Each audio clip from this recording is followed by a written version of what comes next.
Welcome to another shorts video. ഇന്ന് ഞാൻ share ചെയ്യുന്നത് ഫ്രൈഡ് റൈസ് ഉണ്ടാക്കുമ്പോൾ നമ്മൾ ശ്രദ്ധിക്കേണ്ട കാര്യങ്ങളാണ്.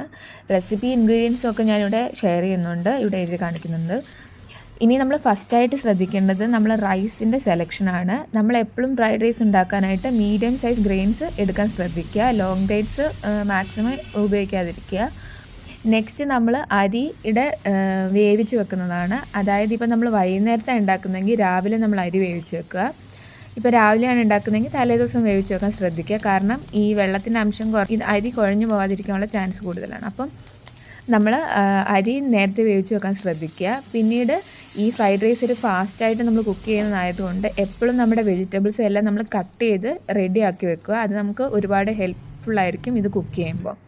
പിന്നെ നമ്മൾ ഈ സോസ് ഇപ്പം വിനാഗിരി ആണെങ്കിലും സോയ് സോസ് ആണെങ്കിലും വേറെ ഏത് സോസ് യൂസ് ചെയ്യുന്നത് എപ്പോഴും മിനിമലായിട്ട് യൂസ് ചെയ്യുക.